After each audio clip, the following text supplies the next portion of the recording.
Hey there, it's your boy, Rinky Randy. Totally not the 10th time I've said that because I keep stuttering. Anyway, this'll be the take. I have the magic of editing on my side. If I stutter, I can just edit it out.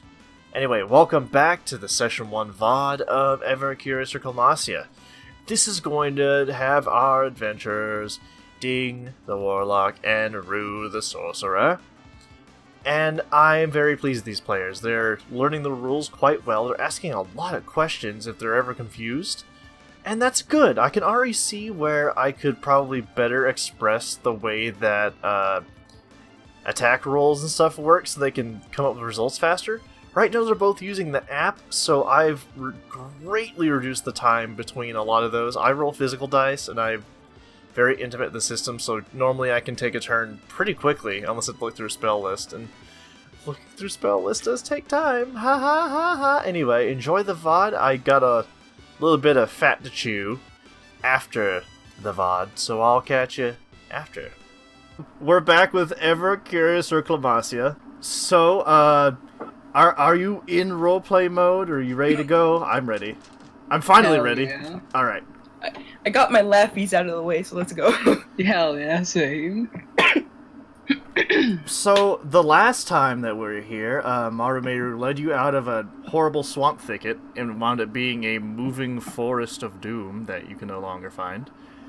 And then you put on these silvern trinkets and you asked if someone could hear you. And then here we are. This is where we're going to begin. I cut out that part of the VOD because I was like, I'm going to have to repeat it anyway. Right. Hell yeah. And remember, if I cut out at any point, start screaming. So that's how Got it. that's how I'll know that I need to repeat a part. When you cut out, I'm just gonna do Irwin impressions. Oh Hey, no. Randy, you cut out, yo. It takes a moment for you to adjust to your new surroundings. One moment there was a gargantuan birch tree, and then the next moment you're surrounded on all sides by an incredibly dense thicket of young birch and oak trees, each one green in color and brimming with life. You hear a couple of creaky hinges squeal to your left side.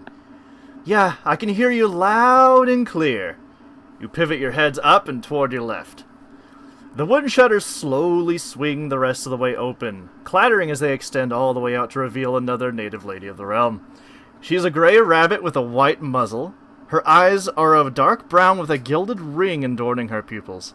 From each eye runs down a trail of black fur down to her white muzzle, featuring a divided upper lip connecting to a wet, black, heart-shaped nose. She has loosely curly, thick black hair that falls a bit beyond her shoulders. She has two long, straight ears that stand mostly straight up, with black crest toward the ends, although 1/3 of her right ear is missing. Miss Mayer, thank you for escorting our guest. I'll take it from here. Do as you please. She raises a 4-digit paw and motions to her to leave you in peace.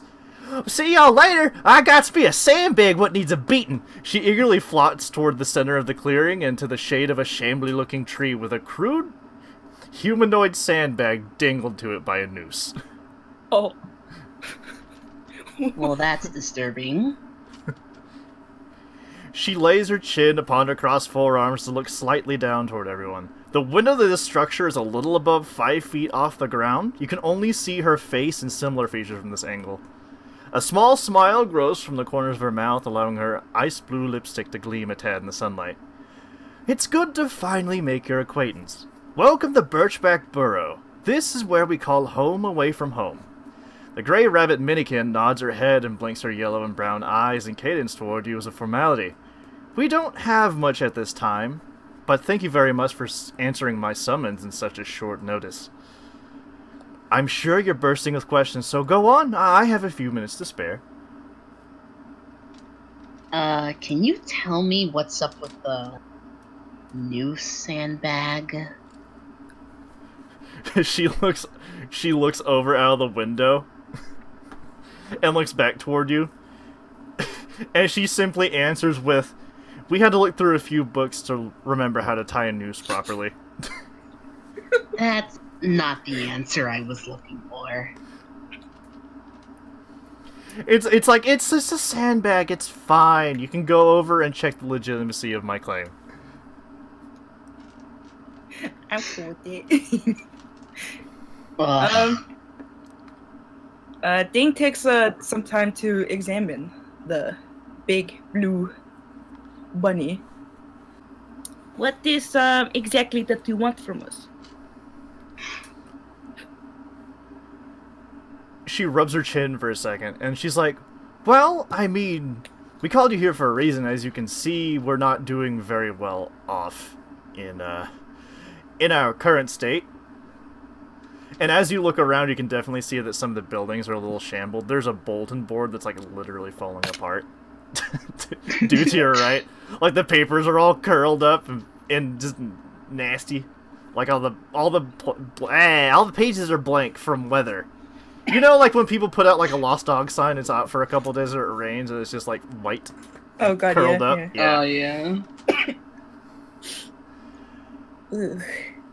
And then she says, I know it seems a little weird that we called you here to help us out, but I'm willing to make an offer with you that I'm prepared to offer later. I realize you two might be tired from your journey, so I have been preparing a small luncheon in the time that Miss Mayru has been gone to fetch you. She's been gone yeah? about 3 hours. I'm surprised she didn't ask me about lunch. Ryu's face lights up instantly. Oh man, some actual food? Hell yeah. Well, what is it that you got? Exactly. Currently I'm baking some bread. I'm also working on a fish casserole with a roast beef on the side. We don't have a whole lot, so I'm working with the stuff we didn't touch until the very end. And who would imagine people don't like tuna casserole? I mean, come on. Food is food, if you ask me. I don't see what's the big idea. And anything is better than food that comes out of a can, in my opinion, she says as she slowly shakes her head. Ting doesn't say anything. You mean like the beans Maru's been chomping on since we got here? Her eyes kind of widen, and then she leans in toward you a little bit and she says, like, that's all she ever eats, like 4 times a day. Oh my god. Ryu's eyes subtly widen as she lets out a small. Oh, I didn't pick up. Oh. Oh. Oh. I have to say, though, it does make feeding her much easier. She's the only one that eats the beans. And everything else. Oh wow. Okay. Well. Well then. Holy shit. Ryu I'm so- looks around at the decrepit city, analyzing everything she sees. Care to show us around? Well, I'm currently busy, but if you want to go around the premises, I do have some other employees I'd like you to meet, in brief. It's going to take me probably another 2 hours to finish cooking our luncheon, and then I will present the offer to you all at once. Ryu leans over at Dane, questioningly. What do you think, huh? I don't know. I mean, sure, I guess we can look around. As long as I could find a few of the gold stuff. Maybe under the couches. Ryu crosses her arms suddenly, looking back at Jamie. Wait a second. She stares at her questioningly. How do we know you're not gonna rob us for our treasures, huh? I mean, look at it. Decrepit city, random strangers we don't know suddenly calling us to help from our homes. How do we know you're not up to any funny business, huh? Jamie shrugs her shoulders and says, I don't think I'd get much more from stealing from the likes from you.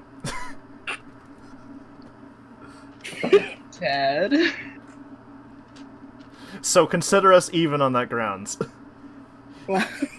Anyway, I need to get back to cooking. My name is Jamie Pamey. Just let the others know when you see them that lunch will be in 2 hours, okay? Will Okay. do.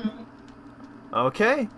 See you later. And then she pulls the shutters closed, and then you can hear a latch as she closes it. Well, Did you think you were gonna spend your day like this, Ding? Absolutely not. Guess we're just gonna have to roll with the punches. Here, you want to get carried again? Yes, Rue please. reaches out her arm. Yes, please. I'm still very tired from Maru. Getting me to the other side. Fucking punching her against the tavern. I forgot about that. Heads up! Oh. Okay, so from this point, you get choices. I have in my clipboard a shorter version of all the choices, and I'll put it here now, but let me read the blurb I have for everything. Around you on all sides is an impossibly dense vegetation. You feel that without the proper tools, you will not be able to escape the bounds of Birchback Burrow. Before the both of you is a wide clearing 2.5 acres large. It's populated by a sparse dotting of very small, likely 1 or 2 room simple buildings, of worked wood and unworked stone. The grass is of a brilliant green hue, and the sky is partly obscured by puffy cumulus clouds. Their opaque, lumpy shadows streak across the ground and treetops at a lethargic pace. Before you are a number of locations, which will serve as your choices. Forward and due west is a little cottage with a small set of cobblestone steps. Its surface is stained white, and it's constructed of whole oaken logs laid with mortar and stone. Above the entryway is a plank of wood messily painted with the word Apothecary. There is a small pillar of white smoke emanating from a rudimentary chimney. Further ahead is a small, unmarked stone shack with no windows. The entire building seems to be carved from stone outright. There's no mortar used to adhere anything together. Even the door is stone, though there's a large sphere hanging on the door by a latch. Perhaps this is some sort of food storage. Directly ahead of you from here, and in the dead center of the burrow site, is a decrepit and seemingly disused well. The stone bricks that are laid to form it can barely cling on due to the mortar between that almost completely dissolved into dust. Moving clockwise from the apothecary, you can see a heap of activity happening over at an improvised sparring area. There's a fairly large open dirt circle here with simple weapon racks, though the simple weapons seem to be in disrepair. From this distance, you can recognize Marumeru battering at a sandbag strung up by a noose from a rope. She is moving quite often, and it dances around her every movement. She does not seem to notice you from this angle. From here, you also see a collapsed treehouse. The grass has grown quite long and sways in the wind. The wood that once constituted this treehouse is being weathered away by the elements as it become gray in color. This seems to be where they're getting their spare wood. From here, you see a picketed garden. Surrounding a large stump are an assortment of very small garden beds. From this distance, you can see a patch of thriving golden wheat at the forefront, a small planter of lively herbs, and not much else. Atop the stump in the center, you can see a gleaming green needle, about as tall as a person standing straight up, with an about 3-foot bundle of green robes and a hat slouched at the bottom of it. There's a small cave entrance covered in a layered, heavy brown blanket. Beyond the garden is the postings board, and as I mentioned, the paper's all rolled up. It's icky. It's gross. Besides the board is a lodging.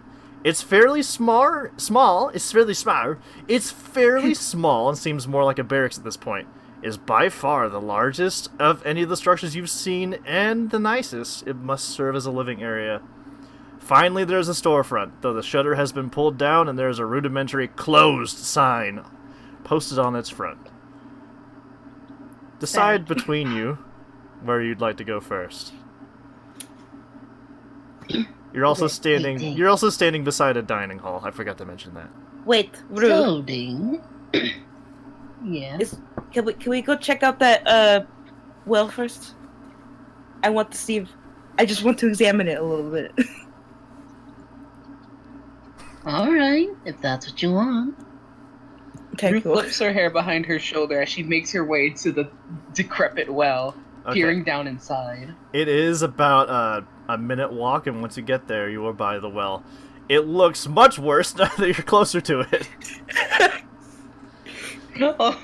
So things that you can discern from looking at this well, I'm just gonna give you a free investigation check on this because I know one of you have like a 17 intelligence. So I'm like, don't even roll dice. You got this.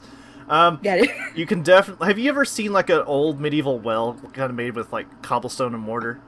Yeah. Where it's got the two Y-shaped pegs, it has an iron rod, and then it has a crank that serves to pull the rope up in a bucket.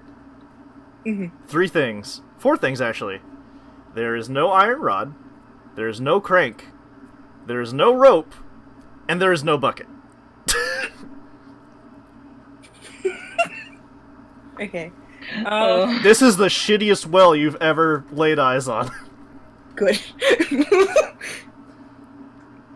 So, okay, as soon as we arrive, Ding quickly and urgently, like, crawls down Rue to get on the whale. She secures her, she's like, holds on the edge of the whale to make sure she doesn't fall off, and she takes a look inside to see if she can find any gold pieces in there. Alright. Oh, sorry, give me a wisdom check. That's perception. Oh, a wisdom check. There we go, I knew that'd be easier. 15, 16, right? Yes. Okay, 16. Okay, so you do look down the well, and as the sun shines, you do see several small glimmers in the bottom of the well. You don't see any gold glimmers, though. You do see copper and quite a lot of silver. And from this distance, you'd guess it's down probably about 120 feet. You can also see there's a very dense, slick moss growing on the interior of the well. If you fall in it, you're not coming back. Yeah, no. Not worth it. She crawls back out. And as you begin to move, you feel the brick releasing from the mortar underneath you. Make a dexterity check. Save. Make a dexterity save. Oh no. 13. Okay. So you do successfully get off the brick in time, but it falls into the well. And after about 8 seconds, you hear a... as it lands Holy in the... shit. You also hear the tinkering of coins. It seems like there's not a lot of water in that well after all. Well, that was worth it. Okay. I'm good. And Ding, now that you're kind of on the ground, as you look around the well, there is a well-trodden dirt path. And it's curious because you can see several sets of footsteps ending at the well and beginning from the well. Oh, like going into it? Like, what do you mean? It's like tracks are coming from it, and there are tracks going toward it and then stopping. There are several sets of footsteps, though. Like, several of differing sizes. I think she takes a look at it and crawls a little closer to examine it to see if there was any, like, footprints before. Are there? Like, it is very well trodden. Like, there are footprints upon footprints upon footprints. I will tell you that there are several different sizes of footprints, too. There are large boot footprints. There is a set of footprints that's like a small heeled foot and then like a stick. There are some ovular footsteps that don't seem to have a heel in them. No. And then there are very wide and long footprints that seem to end in 3 claws. Ooh. Hey, Ru. Yeah? It seems like this well used to not be this shitty. Oh, really? What makes you think that? Over here. Look. She points Ru at bends the over. footprints. Yeah. Ru bends over to observe. And what am I looking at here? Are you blind? It's footprints. Well, I can see that, but what's this supposed to mean? I mean that this well used to be used a lot. You see that? Look at the well. She points at the well. You can clearly see that there used to be, stuff to pick up water or something. I don't know. And as you're pointing this out, you do see that there is a trail where a rod would have been dragged. There is a path where another wide object would have been dragged. And there is a path where it seems like a bucket used to sit. Like you see like a dirt print of where a bucket would sit, but there's no bucket. Interesting. Well, when you're right, you're right. There you go. Okay. Well, they don't seem to be anything on the well. You want to go anywhere else? If you ask me, I need a rest. All this is happening way too fast, and I either need something to eat or somewhere to sit. You want to try to see if they have any like snacks on the food storage? I see. Okay. Okay, so have you decided where you'd like to go next? I asked her if she wanted to go to the food storage for a snack. Rue agrees. Might as well try to find some grub while Jamie's making some food. Yeah. Okay. So you march back the way you came, and you are now near the food storage stone shed thing. Immediately as you're standing in front of it, you can see that it literally looks like it's carved out of stone. Like nothing was like laid here. It looks like they got a rock and they carved it, and now it is a building. Oh. It's like shack size. It's not very big. But when you look at the door, you can definitely see that there is a latch on it, and the door itself is made of stone. Quite weird. They sure aren't very generous with their food supply, it seems. Hold on, Rue. Ding looks for a possible crack where she could fit through. Is there any? A possible crack where you could fit through? Give me a perception check. Or investigation check, your choice. Yep, 5. Fuck, can I do a lucky? Do you want to do a lucky for a skill check? Okay, go ahead. You know what? No, never mind. Okay. I had the pen ready to mark down one luck point being used. I was like, okay. No. I decided it's not worth it. Damn, I shouldn't have said anything, so you would have burned it. Okay, you know what? I will. No, I'm kidding. Nah, you don't need to do it if you don't want to. I was gonna deny it anyway. I was like, no, I could use it for like a better situation. So from this check, you're like putting yourself up against the door, and you're trying to push yourself into a crack in the door, but it simply doesn't work. Oh, beans. And then from behind you, you hear a shaky voice. And the voice is all like, "Oh, hi, you here for food too?" And when you turn around, it is a girl that is about 4 feet tall. She has a wide-brimmed hat, and she has blue matted hair going across her face. Oh. And the curious thing about her is it seems like she's wearing purple rags. And the hat she's wearing is awfully glossy. She's not looking up toward you at this moment. Whoa, where'd you come from, huh? You can hear her whimper, but she doesn't respond. You doing alright, half-pint? Is there something wrong? And then she responds, I'm just looking for food. Do you have key? I'm sorry. Unfortunately, we do not. No key? No key. No food. Ugh. Is it? Well, I guess we could have figured that out.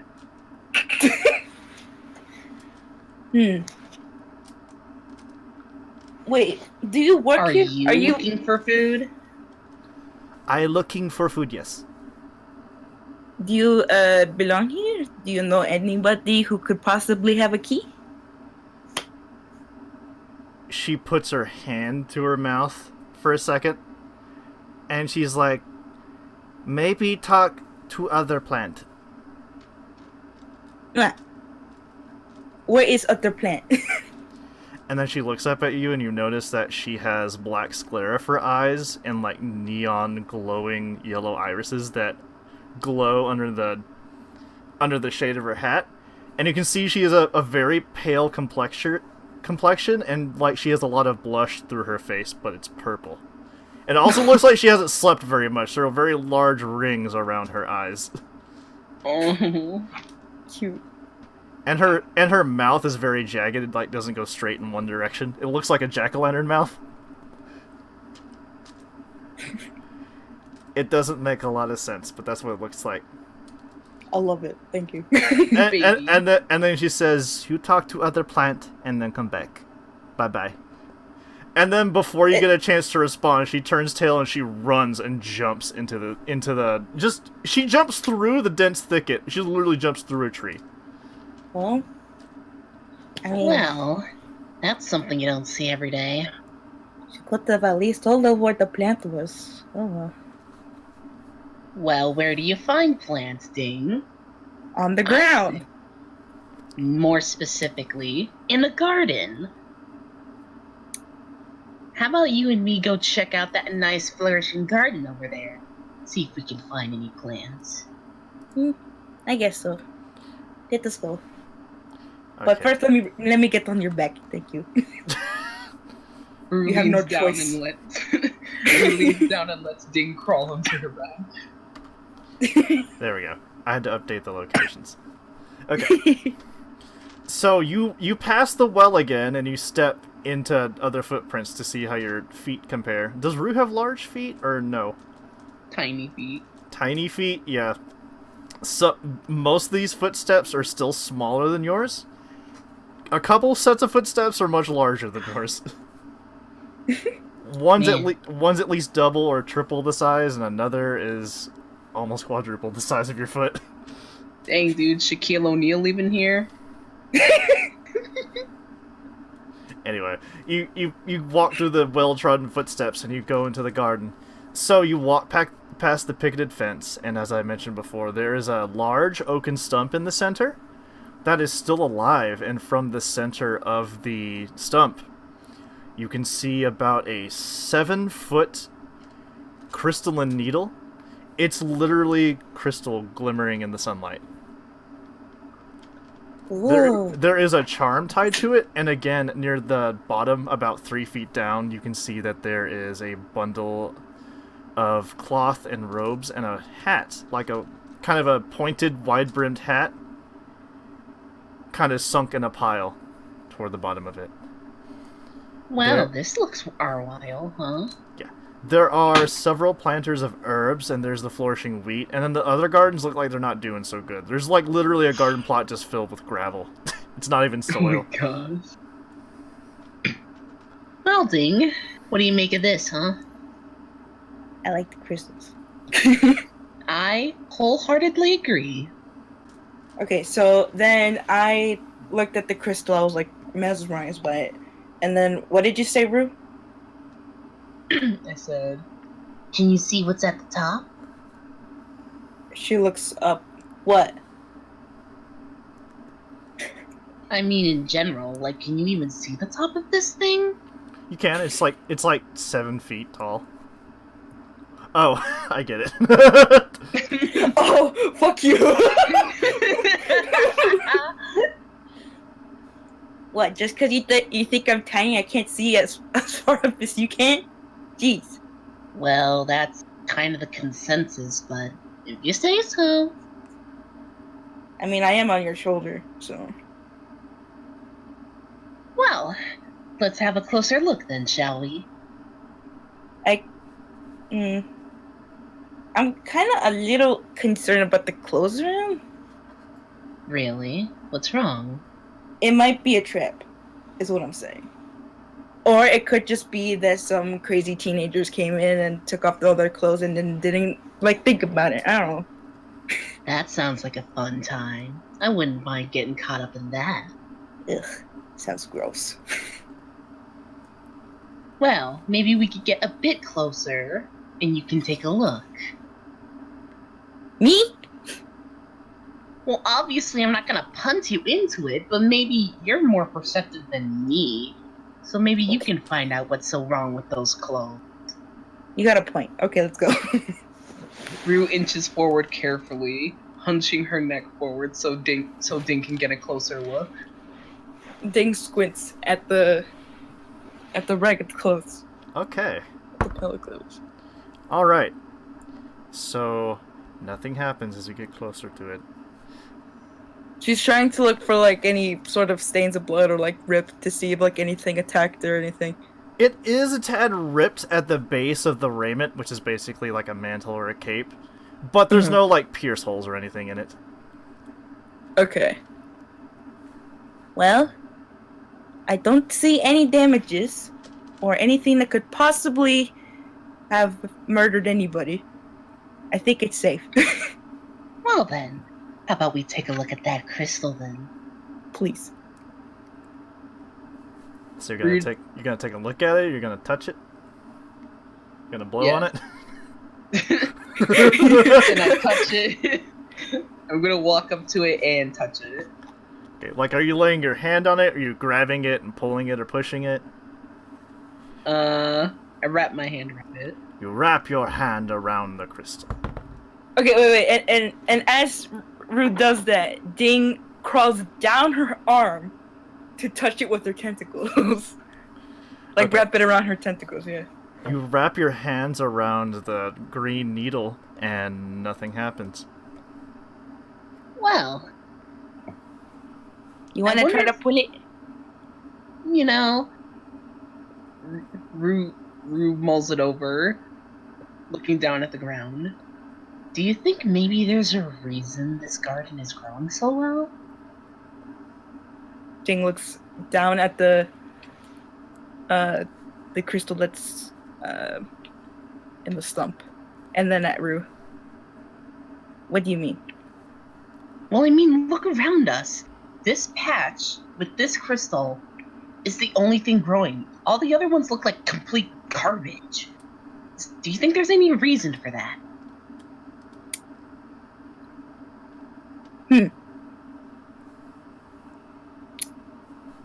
But can you imagine how much this cost? Alright, we'll play your game, but on one condition. What's that? If I manage to pull this out, I want to see if there's something special about it. I'm gonna plant it in one of the other gardens. As long as I can have it after. I move to try and pull it out of the stone. Okay. How about you roll me a strength check on that? 6. 6? Okay. Let me roll my dice. Okay. So you tug at it lightly and it doesn't budge much, but you do pull it back a little bit. You don't pull it out, but you feel a counterweight pull it. There's something strange about this. I'm gonna move to pull it again. Okay, give me another strength check.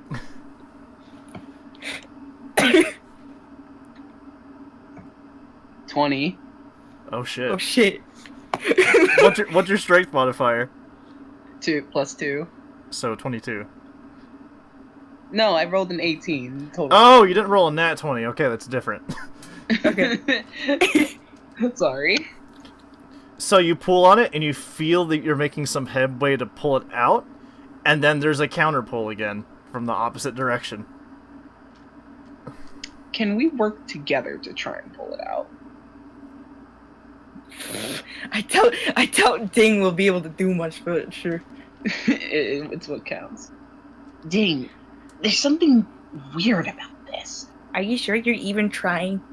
What do you think I'm doing? There's something pulling back down. I don't understand.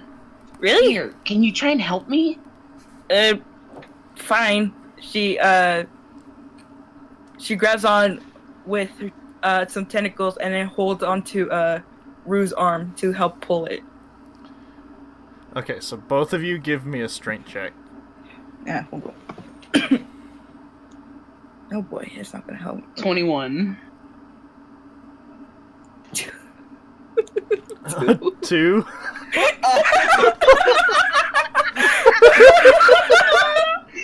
Baby!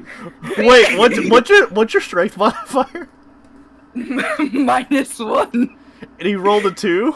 I rolled the 3. Oh, so it is 2. Okay. Fuck me. So, Ding, your efforts don't help very much. In Rue, you start pulling it back, kind of like a lever, slowly. And then, Ding, you look up and you see out of the brown blanket that's covering a cave, there is a very fuzzy hair peeking out that has a very long spiraling horn coming out of its forehead. It's not a faunican, it's just an animal. Hey, Rue, wait a minute. Stop for a second. What's wrong? What's that over there? Rue looks up, squinting. What is it? It looks like something fuzzy.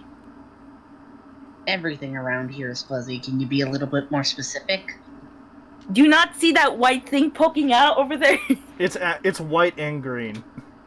That white greenish thing.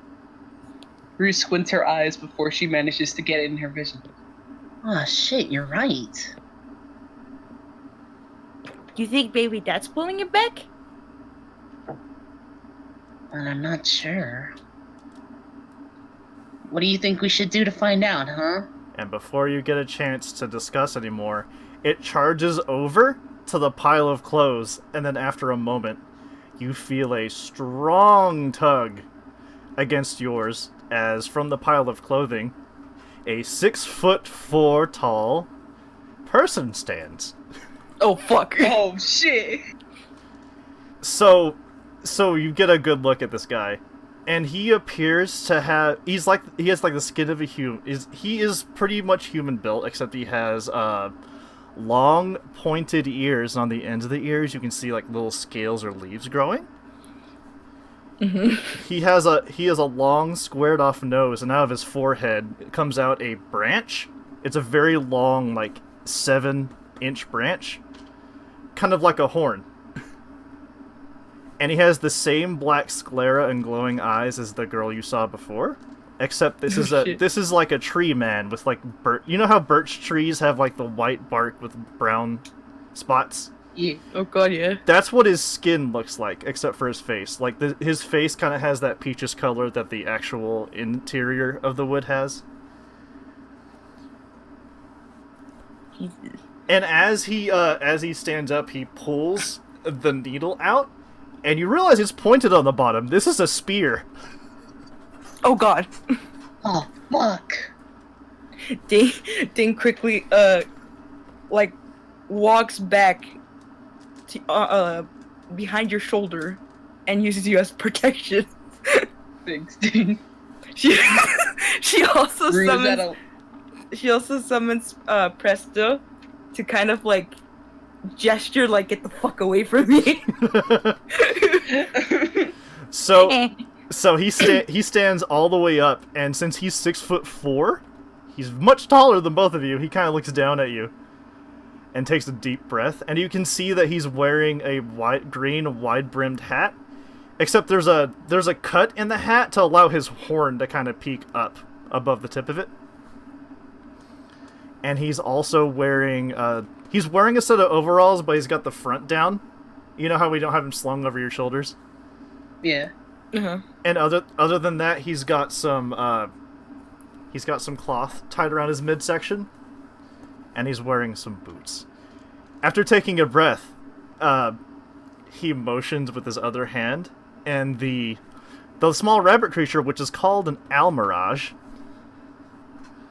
runs up to him, and the moment it touches his leg, it becomes a small winged creature made of leaves with black eyes. This is a sylph. And then he speaks up. Oh, this one didn't know you showed up. Hello. You must be the visitors that we were expecting.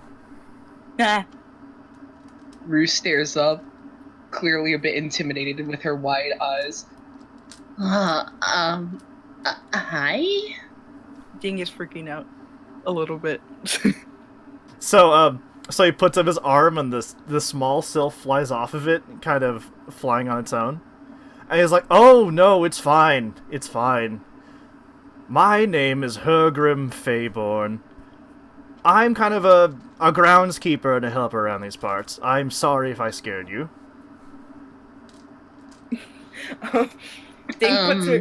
Ding puts her arms away. Well, a less scarier introduction would have probably helped. And then he laughs. Ha ha! Well, this one would say that he was quite frightened. When this one was down in a lump, I was looking through my familiar senses. And he gestures over to the small sylph, which was just a moment ago a green and white rabbit with a huge horn coming out of its forehead. So, you want to tell me why your garden here is doing so well and then the others are kinda... Ugh. He puts his hand to his chest, is like, this one could tell you that. This one only has a certain amount of seeds. Well, it's very nice. Have you ever considered, well, finding more seeds? He shrugs his shoulders and seems to lift the spear with ease, even though it's like 7 feet tall.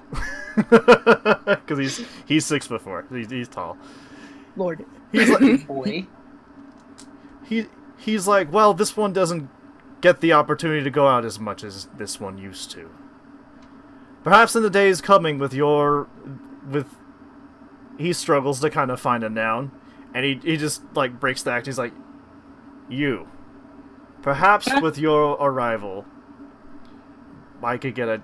And then he realizes that his whole, like, intimidation thing is, like, going thin. He's all like, forget the theatrics. This one was never that good with them. I just haven't had an opportunity to go out. That's all. Anyway, he explains, I was doing something called seeing. This one was seeing through that one's eyes, and he gestures over to the sylph. And he says, that is why I did not detect you trying to take my... inheritance. Your inheritance? You would. Is that what that was? Yes. Or that is? Yes. My spear. Oh. It looks like it's made from crystal. Where did you find this? That it is. It was given to me for eons of service. Rue motions over her shoulder. You know, like when you press your shoulder when you're whispering to someone like a girl. Oh, yeah. Well, now I feel kind of bad trying to take it. Well, I still would have sold it. Of course you would. Okay, he doesn't hear that.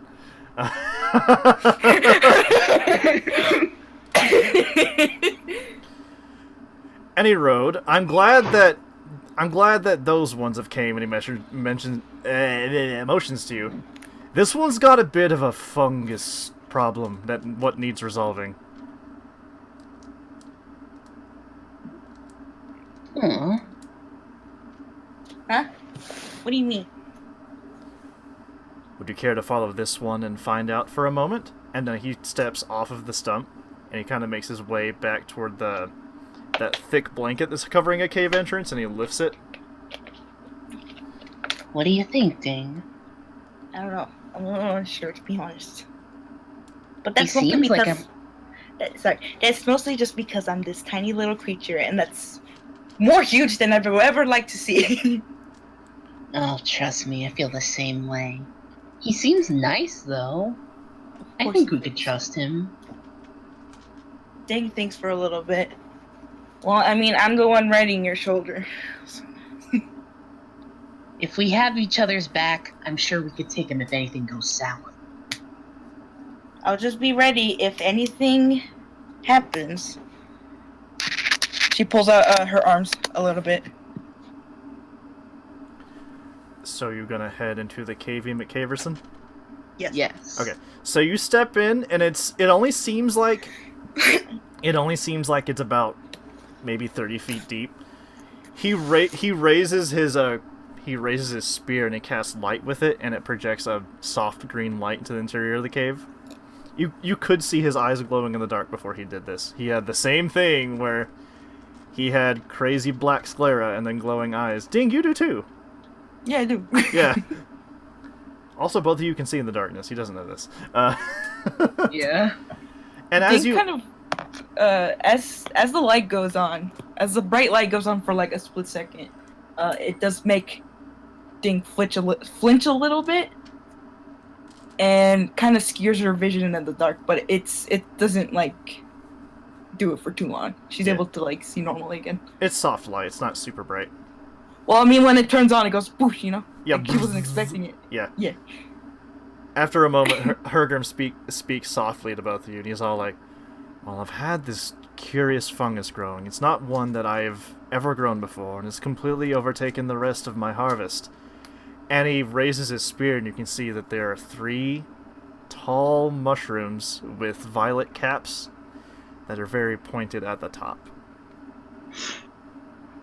Well, those look like some nasty trips right there. They're about 2.5 feet tall each. Well, what if I told you that I could maybe help with this little problem? You can? Well, duh. Fungi are like weird plants. And what do plants burn under? Fire. Oh. So, you think it's a worthy endeavor, eh? What do you think, Ding? Oh. I was just kind of like waiting for your character to say something. Like, I thought they heard. Yeah, same. Oh yeah, he did. Okay. Hergrim definitely narrows his brows a bit, considering he is a plant. Oh shit, okay. Oh, well, I don't mean any offense. I'm just saying, you know. This is a fungus. I got some fire on me. Why don't we make a nice roast, you know? Everybody's happy. This one. Ding looks at you nervously. Like, what the fuck are you saying? His eyebrows lighten up, and he puts his hand on his belly as he laughs, like, "Ha ha ha ha! Oh, you Outlanders are strange, but if we could get rid of this fungus, it should be fine." You know, you can even have her. You can either have her burn it up, possibly risking some lives, or I could just do this. She snaps her fingers, and on the ground there is some like little pebbles and dust, and you can see it kind of like swipe away, so like cleaning it. You're using prestidigitation on the ground. Yes, just to show off, you know. So you're not doing anything, you're just trying to impress him. Yes. Rue looks back a bit offended. What are you trying to say, huh? That I ain't got control over myself? I just want to be useful, goddammit. You know what? Both of you make charisma persuasion checks. Okay. I got 7. Wait. Yeah, 7. I got 22. Okay. Fire it is. Shit. Hell Okay. yeah. Rue cracks her knuckles, making a show. All right, let's. Okay, I can't do anything clever. All right, let's light this up. And then she casts a bright green fire aimed at the mushrooms. Okay, so there is a mushroom quite close to you within 5 feet. There's a mushroom further away from you about 10 feet, and there's one kind of further back, a little on your left side about 5 feet. You want to hit one of the 5-foot ones or the 10-foot one? 5 feet. Okay. So go ahead and roll for attack here. Oh, so you got 10? Yeah. Okay, that is a hit. Go ahead and roll your d10 for damage. 1. I rolled a 1. So you deal 1 fire damage to it. Hell yeah. And as you hit it with fire, 4 tentacles 3 feet long spring out from the tops of it. Oh god. Oh, All of them spring out. And then Hergrim shouts, "Oh god, it's violet fungus!" Roll for initiative. So- Alright, Rue, you're first to go. I'm going to cast a spell. What will you be casting today? 2 of them are like 5 feet away, right? Correct. Can I cast Green Flame Blade? You may make a melee attack against it. 18. Okay, that is a hit. Go ahead and roll your damage.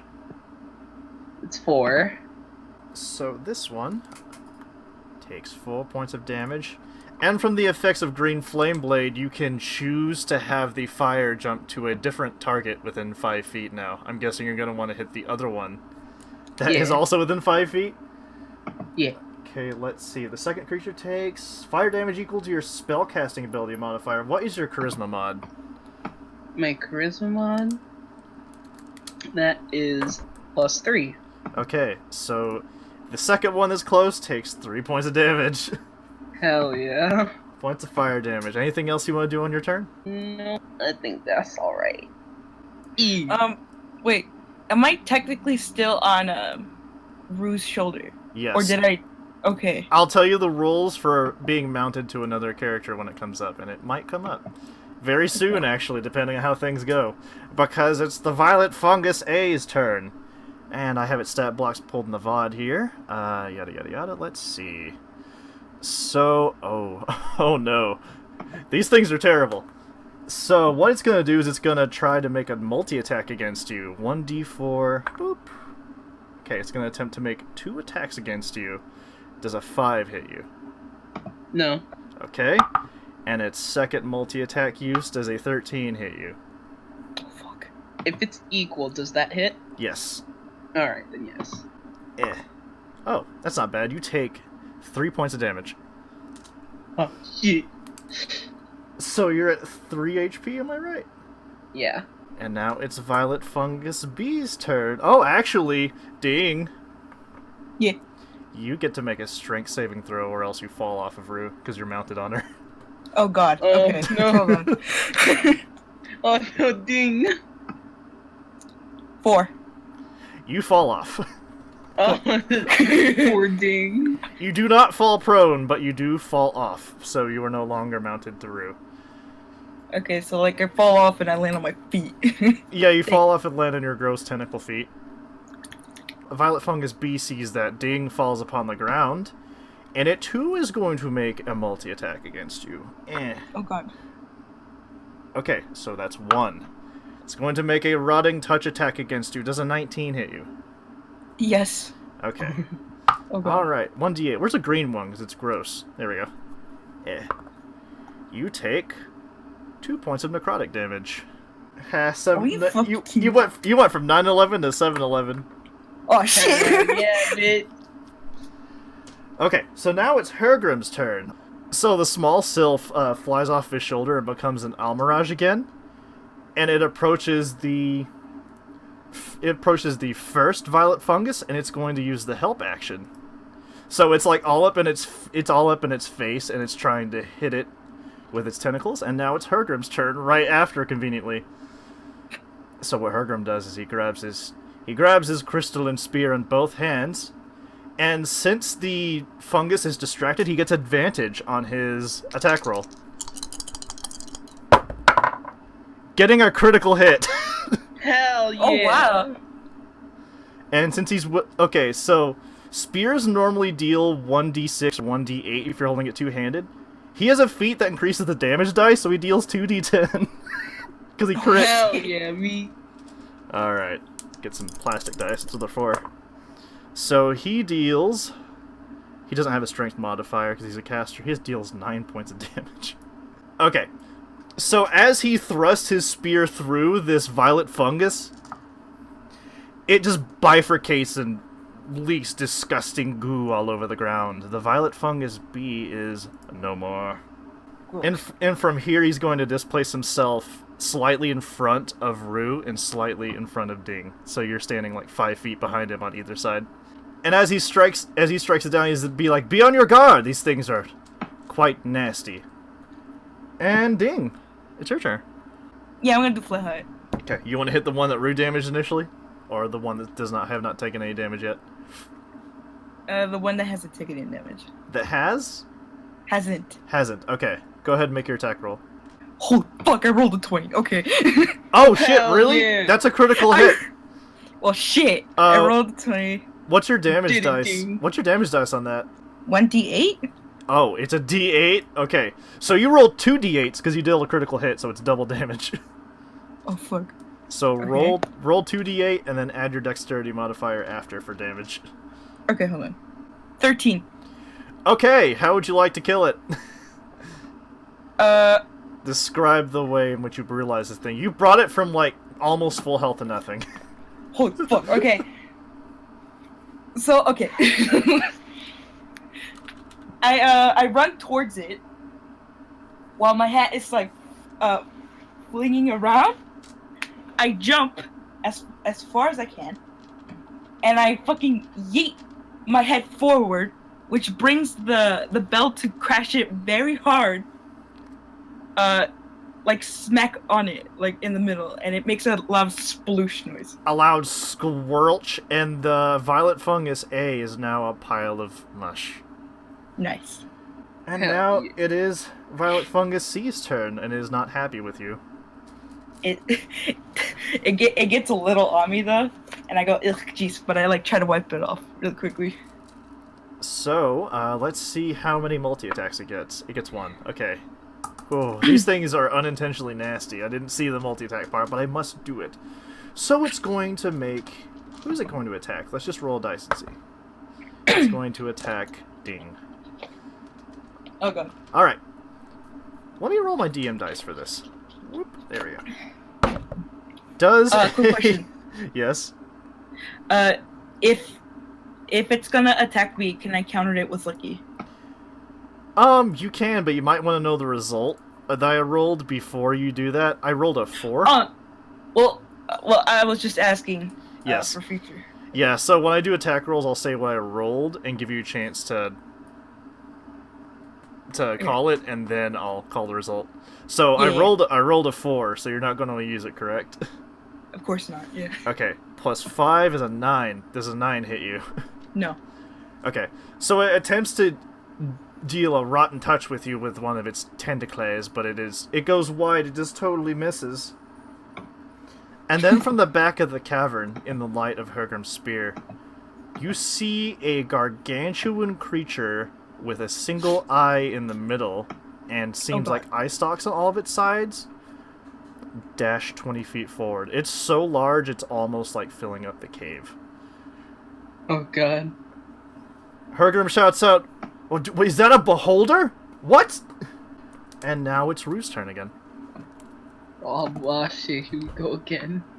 I'm gonna cast Green Flame Blade again. You're gonna cast Again. Green Flame Blade? Alright, make a melee attack against Sea of Fungus of Nasty. So that's 18. That's a hit. Roll for damage. 5.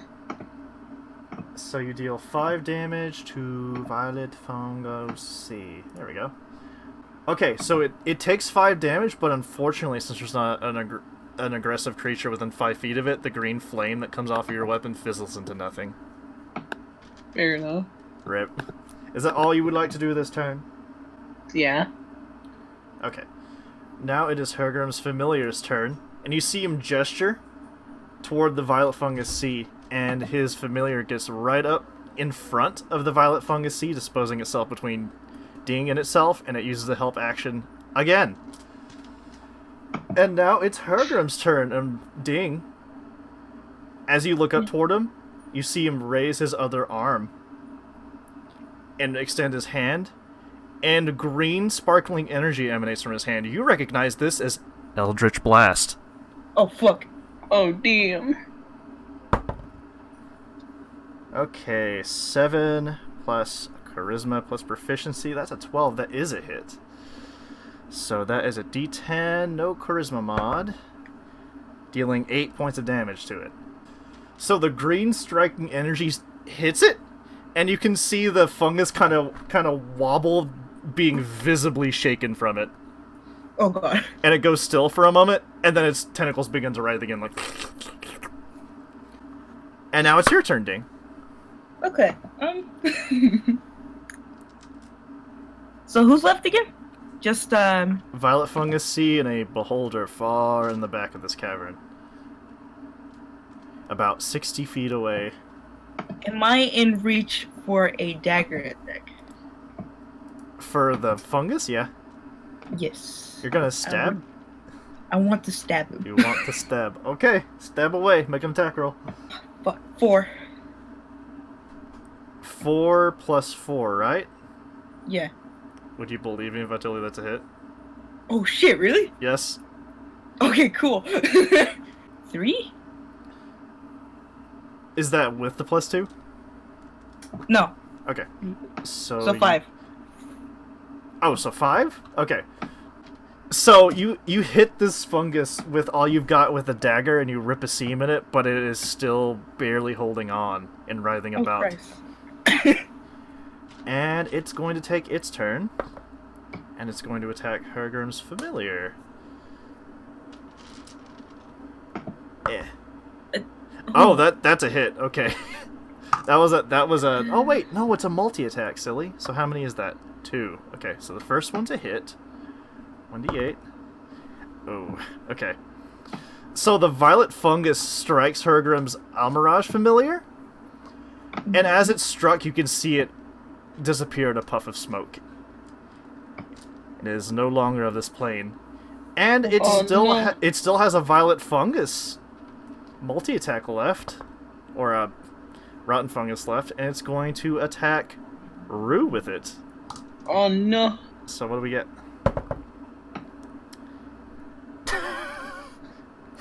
Does an 8 hit you? No. Okay, so it lashes its tentacle out toward you and it goes totally wide. Its concentration is definitely thrown off by the fact that it has been like split about in half. And then the beholder in the back gets closer and closer, and you can see that the eye stalks are red instead of white like Slera. And then Hergrim makes a check. A nature check. And he's like, oh, it's not a beholder, but don't get close. It's a gas spore. Rue. Yeah. It's your turn. The gas spore is now 30 feet away, and the violet fungus is... You could literally just poke the violet fungus. It's really close to you. Cool. Alright, I'm gonna attack it. He's gonna melee attack it?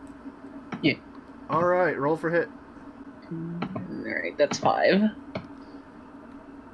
Would you believe me if I told you that's a hit? Oh my gosh, hell yeah! You don't even need to roll for damage, because it's dead. Describe how you take it out. It had 1 HP left, so even if you rolled a 1, it would have killed it. I can't believe it. Violently slashes her whip towards it, and it slices through it sickeningly smoothly. Icky. Gross. Yuck.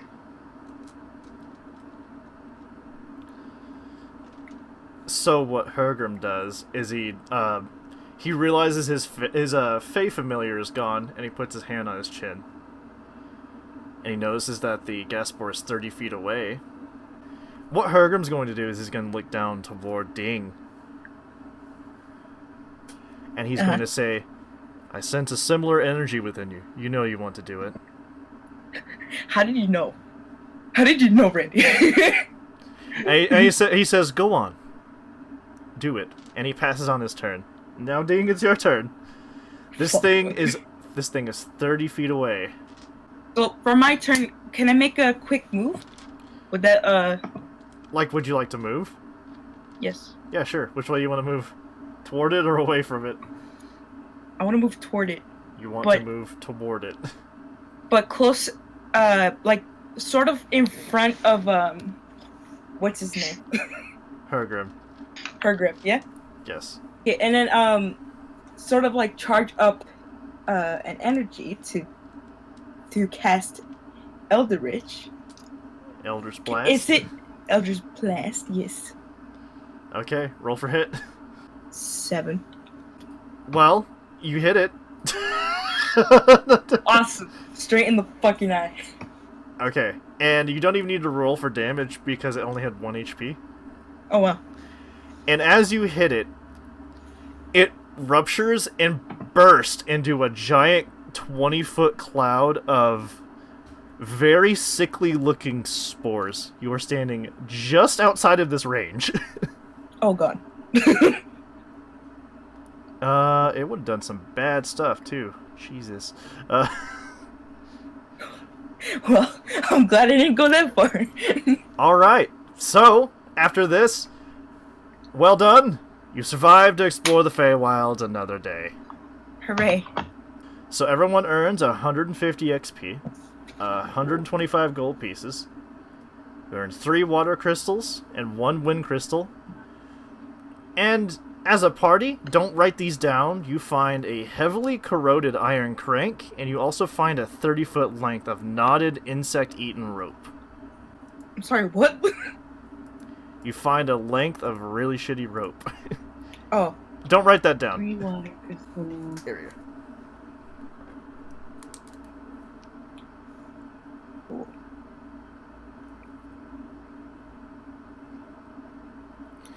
Those things were easy, but they had some really vicious shit they could do. I didn't realize this fungi could multi-attack with D4s. I'm like, uh-oh, this could end Oh, boy. poorly.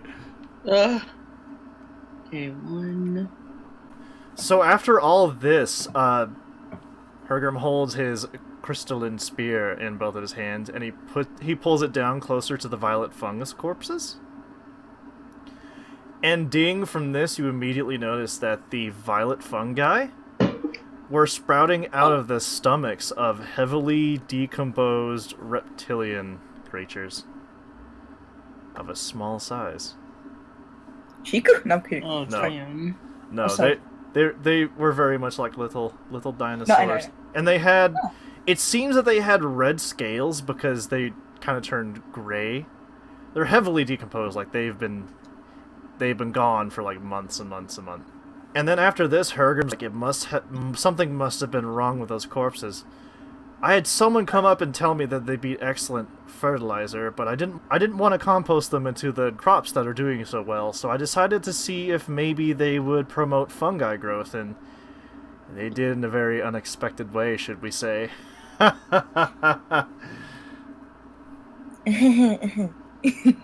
I feel like Rue's just like sitting in the back, kind of holding her stomach, and she's like really kind of scuffed up. Kind of feels like shit. Scoofy. Why? Okay, so after this, you hear a small like plip plip plip plip sound, and then you see Hergrim put his spear hand up to his ear, and you see that there's a small pearl hanging on his left ear. He puts his hand up and looks away, kind of like he's on the phone. He's like, Oh! yes. I get it now. Oh, damn it, I gave it away. He's like, yes, it's this one. Yes, they're here. They most certainly have cleared out the fungi problem. Very good. Thank you. This one shall see you later. And he puts his hand down. And he says, I'm sorry, who he talking to? He shrugs his shoulders and said, you'll find out in time. You may have spoken to them already.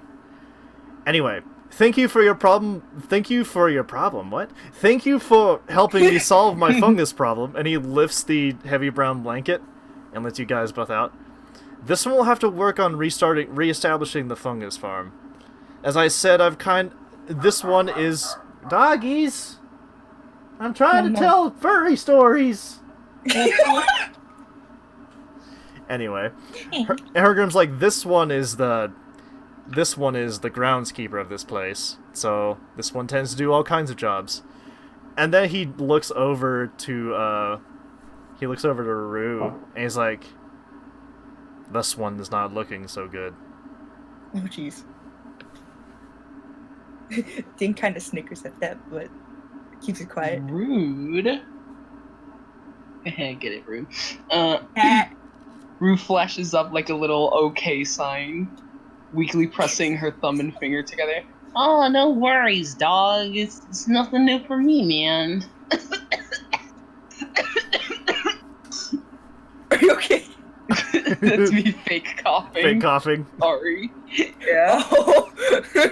Rue kind of dabs her her forehead, feeling a sweat starting to break in. Ooh, I'm kind of tired though. Kind of Hergrim, like Hergrim nods his head and he's like, if you would answer a simple question for this one would tell you where you could immediately seek relief. sure, man. And Hergrim pipes up and looks toward the sky a bit, and you can kind of see his face fully illuminated for the first time. Instead of just in the shadows of his wide-brimmed hat of doom and his horn of doom. And Hergrim asks you, what was home life like for the both of you? What was it like?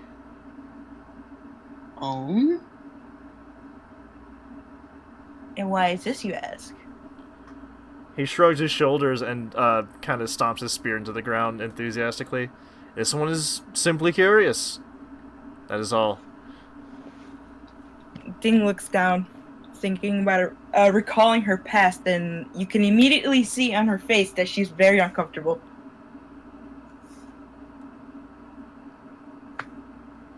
Rue glances to the side, her facial expression a bit somber. Well, home was... It could be better, I guess. Ding stays quiet. And then Hergrim looks toward you and he taps you on the back gently with the bottom of his spear that's not sharp. And he's like, what about you, young warlock? What about you? Ding thinks for a minute.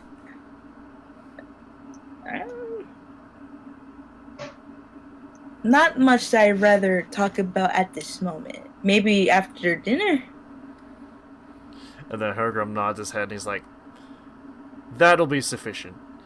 If thus ones head toward the billow of smoke, and he points across the way to the apothecary,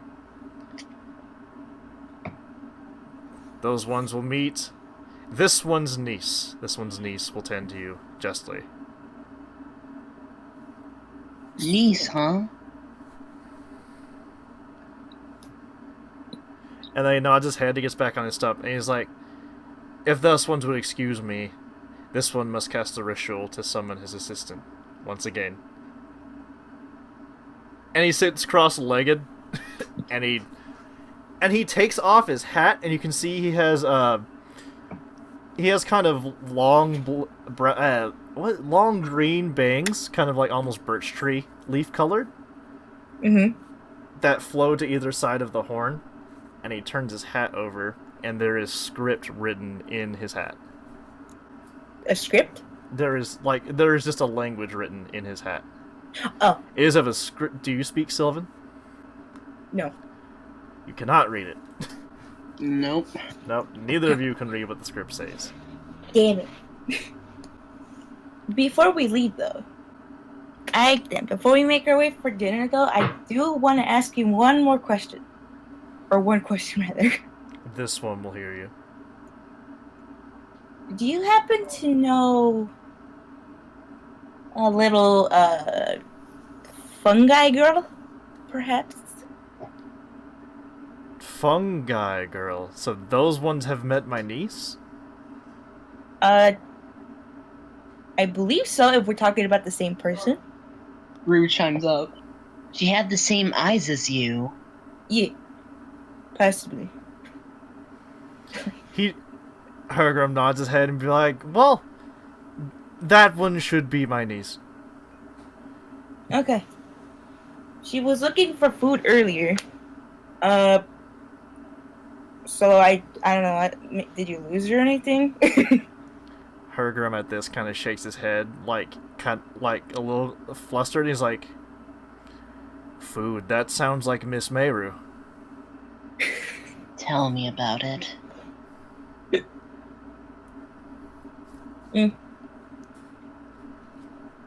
Well, I was just wondering if she had any importance that we should know about. I don't know. Oh, well. That is quite queer. Oh well, think nothing of it. I was just wondering who she was. Okay. So, I'm guessing that's it. I guess that's all you really needed us for, even though we accidentally came over here. That Out of would be it. curiosity. That would be it. Thank you. This one appreciates the help of those. I'm glad you didn't kill us for trying to take your weapon. He looks up directly toward you, and he knowingly winks and says, "This one should hope those ones don't try it again." Sad. Ding gets on top of Rue. Shall we get going then? Like on her head. Rue scoots Yes. up the wall a bit uneasily. Well, I guess we oughta. Let's yeet.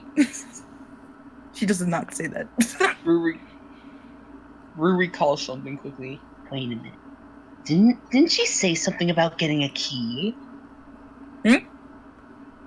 His niece, didn't she say something about getting a key for the food storage?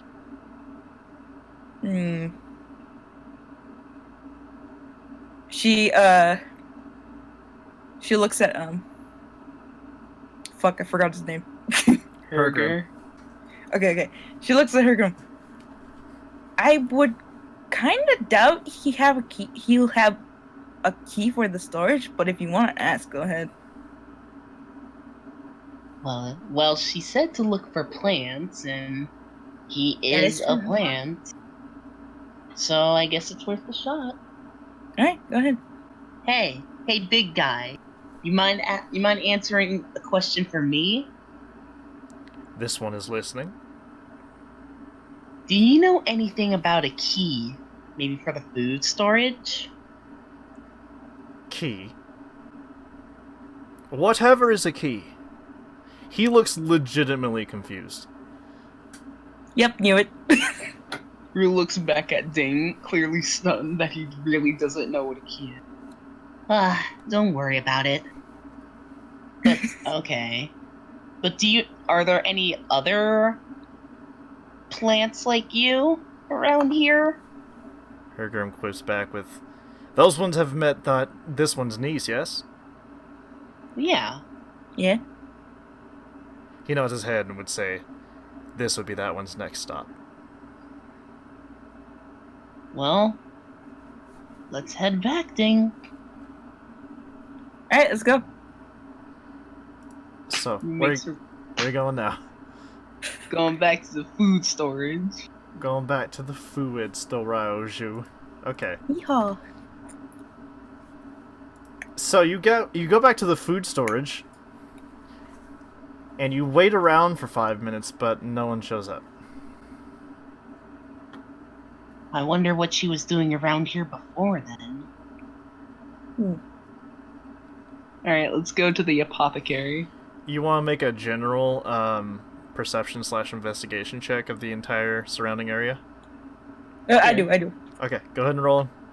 22 in total. God damn. Okay.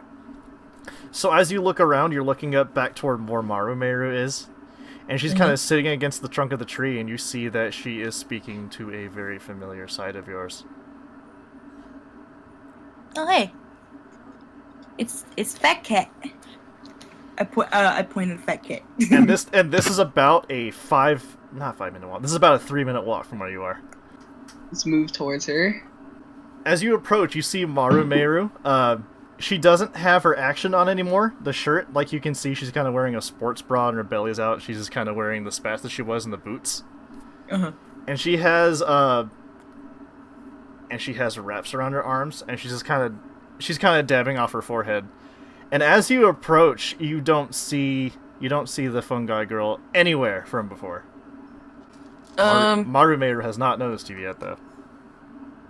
Okay, as we walk closer to her. Hello, Fat Cat. Marumeru dabs off her forehead and looks up at you, and she goes, "Howdy!" I'm on top of Ruth's head, so she's finally looking up at me. She's also sitting, so she's literally looking up. Oh, okay, shit. Okay. Ding makes a small joke. It seems I'm finally taller than you. And she's like, "Well, it seems so. she Ding summons like her arms and like does like the little like hands on her hips thing. Like she's proud about it, but she knows it's like And after Being this a cheater. after this interaction, Marume kind of turns halfway between you two and the punching bag. You can see the sandbag actually has features on it. Like you can see around the noose that's tied on the head, there are elven ears on it. Huh. And it has kind of a mohawk, and it also has a very long scarf, and it has a fanny pack that says Supreme attached to it for some reason. Oh my fucking god. Damn, dude, damn. And there are also a pair of sandals is dangling just below it, as if the sandbag was wearing those sandals. And then Marume is like, so, what? And then she throws a lightning fast punch. Can, and she throws another punch. She throws a kick. She throws a double-fisted punch, and then she... And she says, you, and then she drop kicks the sandbag, and it goes and it goes sailing about 20 feet out, and she raises her hand, and she catches it without, like, even moving it at all. And you can see her kind of, like, standing in place and battering with it as you two are talking. Wow. I He can makes see a you made passing it. comment to Ding. Sorry, go ahead. That's a pretty interesting sandbag she has, alright. She nods to Rue and then looks at Marumeru.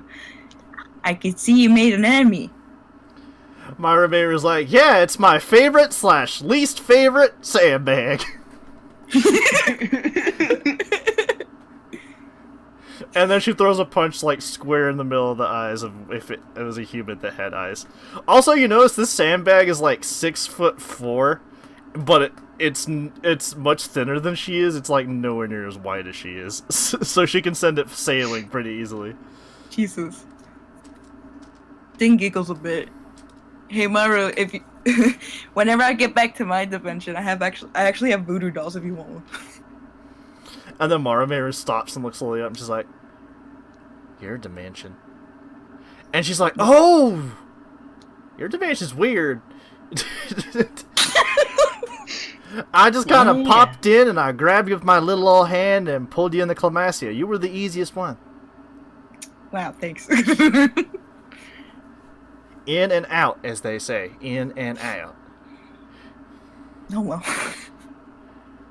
So, Eniro, what can I do for you? We're here to ask if you've seen a little old fungus with legs that can walk around and possibly has a dress. Marume looks toward you, and you can see a gleam in her eye. And she's like, can I answer a question with a question? Sure. Can you throw a punch?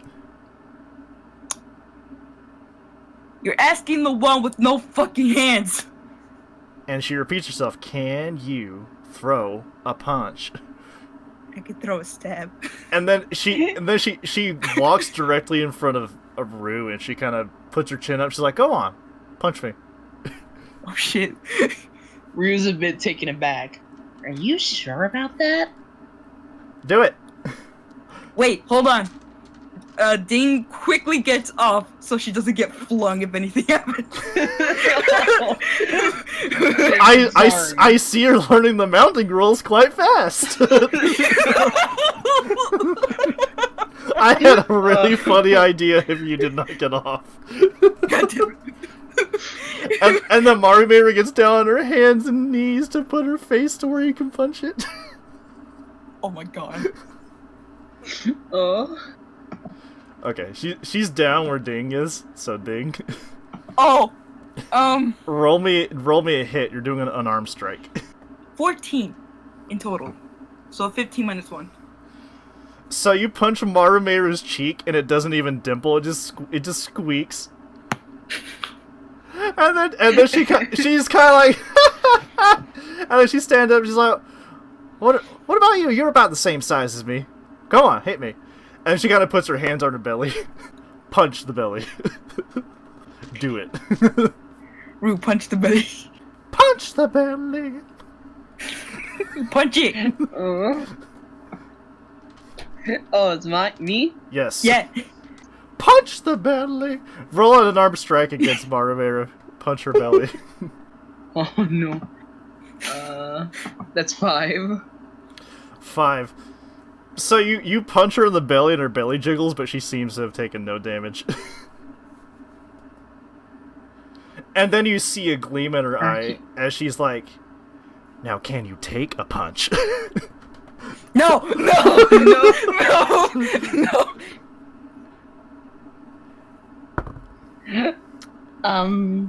Can I deny? Does an Rue 18 seems taken aback. Rue, does an 18 hit you? Oh fuck. Oh, yes. Okay, so her fists deal 1d4 damage. Plus 2. God. Oh. So Doesn't that knock you out? So Rue, what she's doing is she's not intending to kill you. She's intending to just hurt you. So this is going for incapacitation. If you don't want to kill something, just specify I want to incapacitate it. So she punches you like square in the jaw for 5 points of damage, but you drop to 1 HP. You do not go below. However, this does send you back about 10 feet. I'm giving you knockback for every HP that you would have lost. and then ding.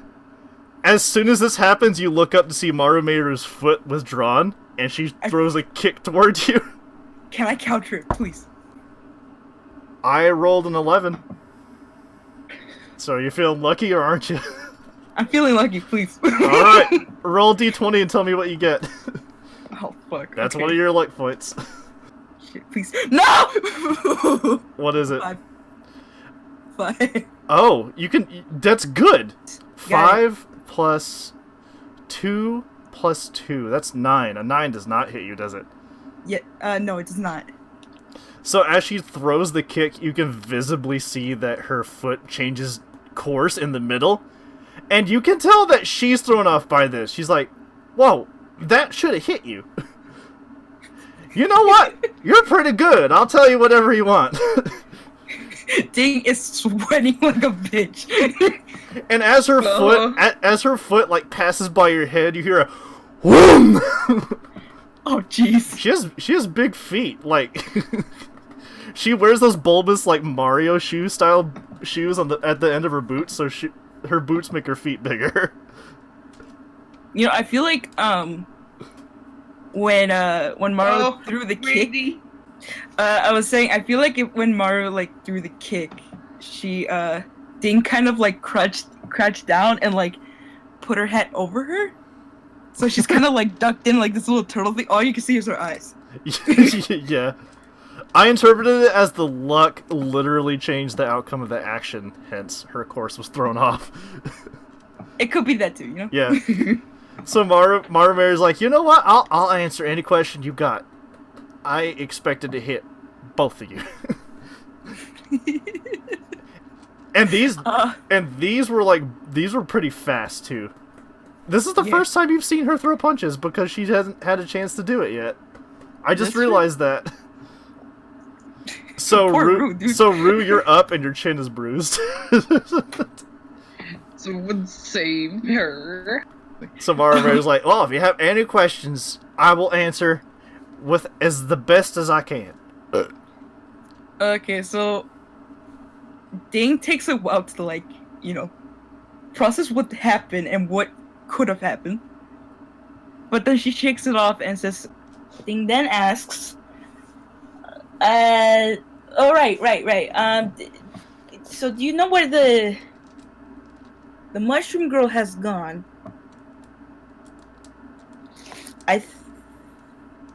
Or do you know who the mushroom girl is? Basically. The mushroom girl? You mean the little one? Yes. Oh. She is Hergrim's niece. Her name is Puko. I like Puko. I feel stupid for asking that question because we just found out who you was. She spends a lot of her time in the apothecary. We did see her earlier in the food storage. trying to get some food, and looking for a key. Looking for a key. Yeah, I'm guessing to get to the food. Oh! A key! You mean like this one? And then she raises up a silver key that she had in one of her gloves. Yeah, that one. I mean, Hey, Rue, when you think about it more, you think the key may have made contact with your chin. It may have been in the knuckle of her glove that hit you. oh fuck. Oh. Because that's the same Extravagant. that's the same place she pulls it out. She reaches into her the back of her right glove and pulls out horizontally as if it was covering her knuckle. Oh. Rue rubs her temples, muttering to herself. Extravagance. And Mortimer's like, yeah, you can always go find her over the apothecary. She spends most of her time there. Rue tilts her head. Do you mind if we get the key? And then you see Mortimer look at Rue questionably. Now, why would you need the key? Well, Rue straightens her back a bit, crossing her arms. I heard from Hergrim that there's a bit of a problem in the food storage. That maybe something's weird growing inside. Since we dealt with the fungus problem, I thought maybe we could try and figure out what was going on there too. Are you deceiving or persuading? They're different. Persuading. Mortimer's like, I think I would have heard from old Herger about something like that. And then after a moment, you see Mortimer put her right hand to her ear. And you can see that she has one of these pearls in her ear too. She's like, howdy, bunny. Yep. Uh-huh. Hey, it's funny. I'm getting questions about it right now. Well, okay. See you later. And then Mortimer takes her hand off her ear. He's like, well, I have a proposition for you. I cannot give you the key. But what I can do is I can go with you to the food storage. Well, what do you think, Ding? Sure. Why not? Alright. Sure then. And then Mortimer says, are you sure you haven't seen Puko when she's at the apothecary? You're not looking so good. Oh no, I'm Rue stammers over herself, holding a hand out. perfectly fine. I've been through worse. I'm A-okay, buddy. She weakly does the okay sign again. Her hands shaking slightly. A-okay. Mortimer, not knowing any better, believes this. Even after she punches you in the chin for 5 damage. Ding looks at Rue. You're lost, buddy. Yeah. Additional information you should know. That's part of Mortimer's class feature. She can use a bonus action to throw an additional unarmed strike. So she bid both of those at the same time, because you were both within distance. Oh my god. Okay, so you're gonna head over to the food stores. Yeet. Okay, you. Okay. So you and Marumeru travel over to the... She doesn't even put her action back on. She just has her sport bra on. She has her big round belly poking out. Hell yeah. So she heads over to the food stores with you guys, and you're all standing out front. She's like, so what was suspicious about the food stores that you thought?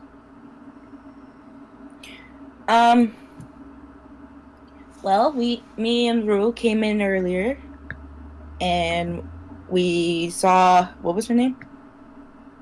She looks at Rue. What was the name of the fungus girl? Puko. Puko?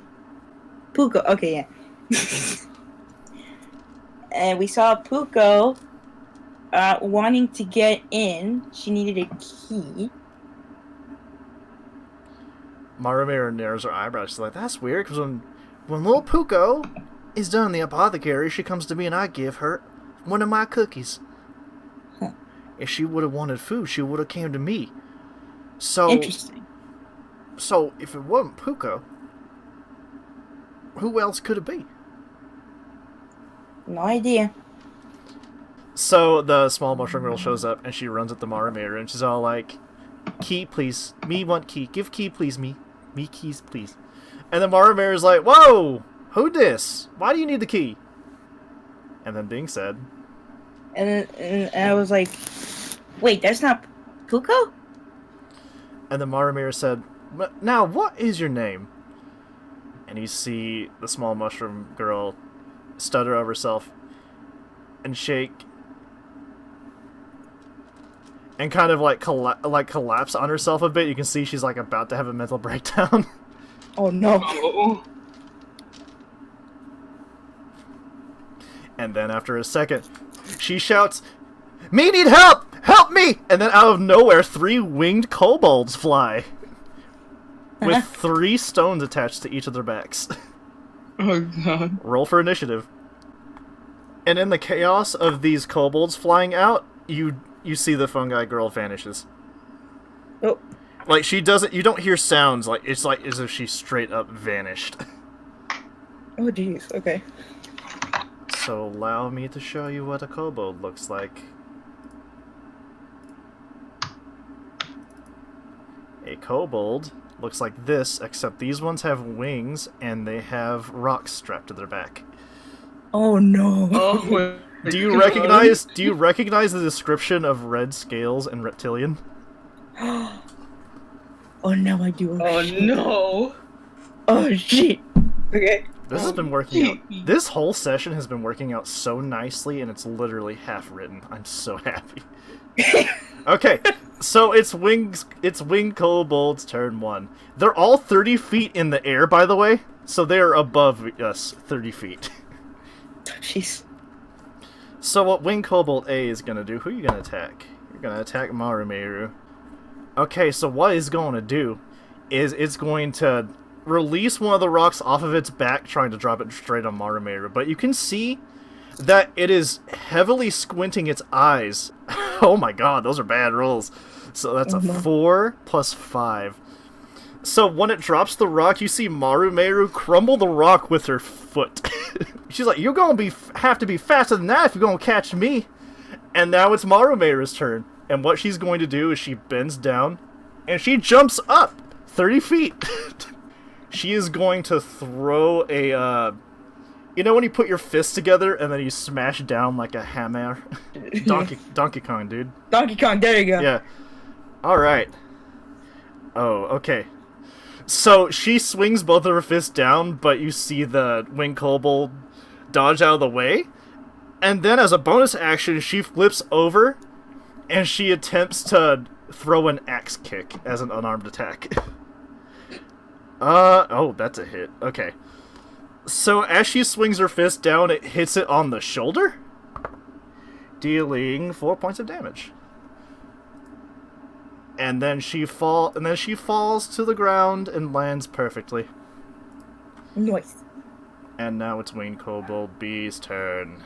And Winged Kobold B is going to fly above Rue's head. And it releases one of the rocks it was tied on its back. But again, you see it squint as if its eyes are irritated from the sunlight. Did I roll the same number on both dice? I sure did. Does a 10 hit you? No. Okay. So the kobold drops the rock and it just goes totally wide. It remains fluttering in the air. And now it's Winged Kobold Seed's turn, and Winged Kobold sees a little squishy squid and it's going to attempt to drop a rock upon her head. Oh no. However, you can see it's squinting heavily in the sunlight. Does an 11 hit you? No. So it drops the rock, but it clearly misses its mark. These kobolds remain 30 feet directly above your heads. It is now Rue's turn. I'm going to cast Shield. You can only cast Shield as a reaction. If you don't cast a spell now, you can wait to cast it as a reaction when something is about to hit you. And this, Okay. I'll tell you now, you can cast a spell because the turns will change over. The round's about to change, so you will have your spell available.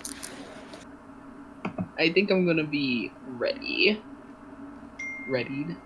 Can I do that? Okay, what action are you going to ready?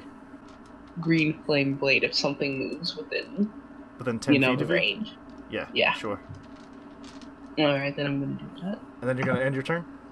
Yeah. Okay. I believe so. It's Ding's turn. What will you Hello. Okay, I have a crazy idea, and I don't know if it's gonna work. do? Okay. So, could I get Maru to throw me? Are you sure you want to do that again? Dog! No. Okay, so I'm pretty sure I want to do that. I want to risk it. Screw it. So the first thing Ding does. Here's the thing: is Marumeru has consumed all of her actions this turn, so you're going to have to wait until her turn to do that. Ah, shit. Because she's consumed her action to attack, and her bonus action to attack, and her movement to jump. If I attack right now, could I technically get Maru to attack with me next turn? If she chooses to. She's not very smart. Can I talk to her right now? Interactions are free. Go ahead. Alright. Hey Maru, Yeah, what do you want? how good is your aim? Judging by the fact I missed something point blank, not very good. Oh, beans. If you'll remember, she threw both of her arms and whiffed completely.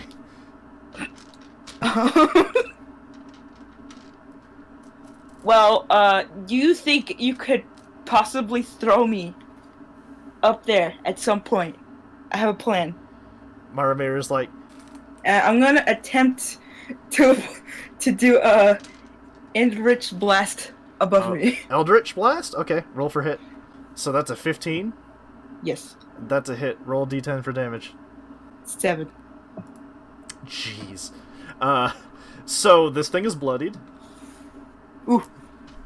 You can see that the Eldritch Blast hits it at the base of one of its wings, and it's having trouble staying aloft.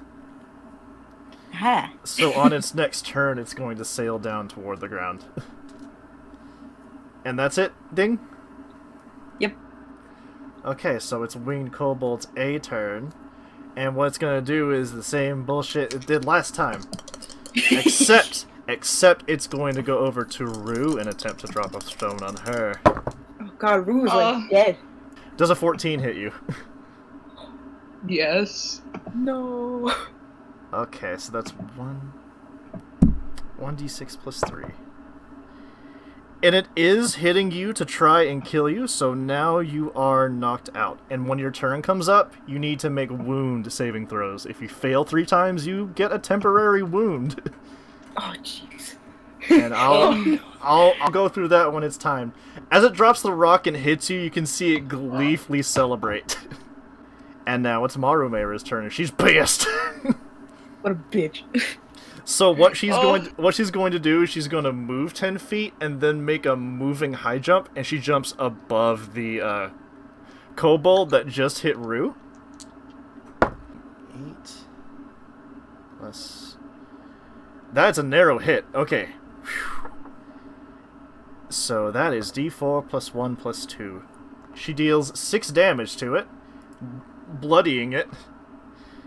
Oh wow. And then what Marumeru does after she strikes it from above is she puts her feet onto its shoulders, and she's going to attempt to dive bomb it into the ground as an unarmed strike. Getting an 18, that is a hit. Okay. That's 1d4 plus 2. Okay. So as Marumeru brings this winged kobold down, she puts her feet on its chest, and as it comes down toward the ground, it splatters in all directions under her weight. Oh wow. It is dead. And then she says, "Big one, you have been avenged." My god. And now it is Winged Kobold B's turn. Who are you going to attack, motherfucker? You're going to attack Marumeru. Actually, that's a disadvantage because it's in sunlight. Oh my god. So it releases a rock toward Marumeru. And it is nowhere near its mark. Like, it falls like 5 feet away. She's all like, yeah, yeah. And then it's Winged Kobold C's turn, who's going to try and drop a rock upon your head yet again. Oh no. Now, if this was advantage, it would be a crit, but it's disadvantage. So, does a 16 hit you? Me? Yes. Yes, it does. Okay. So you take... Oh my god! Oh no, no. How much damage is that? Yada yada yada yada yada. Plus 3. You take 9 points of damage, so you're also knocked out. Oh, god damn it. Oh, fuck. Okay, Rue, you need to roll a d20. Let me know what you get. I rolled a 13. Okay, so you succeed a wound saving throw. You need to succeed 2 more of those. Ding! Uh-huh. I need you to roll Okay. a d20. Oh, I got a 20. Oh, so that's 2 successes. You need 1 more success. Oh, hell yeah. Yeah, Kobold A is dead. Marumeru is going to come over to Rue, and she's going to consume her action to, she puts a strange flask to your lips, and instead of a liquid entering your mouth, it feels like it's a flavored air. This is a Vitus flask. You recover all 8 of your HP, and you're now standing. Oh, yeah. So you are back in the fight, Rue, with 8 HP. And then Marumeru, still feeling pretty mad and having a bonus action, launches herself 30 feet into the air toward the...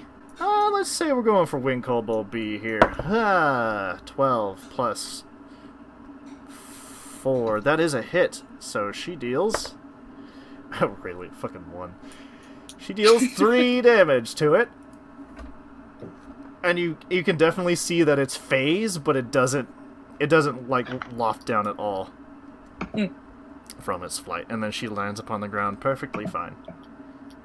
It is Winged Kobold B's turn, and guess what it's gonna do? What's it gonna do? It's gonna attack Marumeru because Fat Cat tried to punch it. And that's a miss. Marumeru just deflects the rock with her fist. And Winged Kobold C sees that Rue is back on her feet and releases its last rock upon its back upon her head. Does an 8 hit you? No.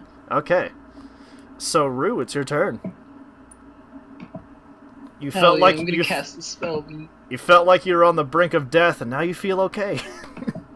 I am going to cast a spell. What are you going to cast? There's one above your head, and there's one above Ding.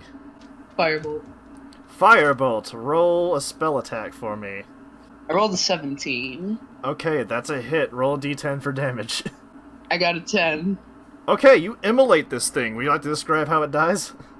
Rue's very, very weak, but she's also very fucking pissed.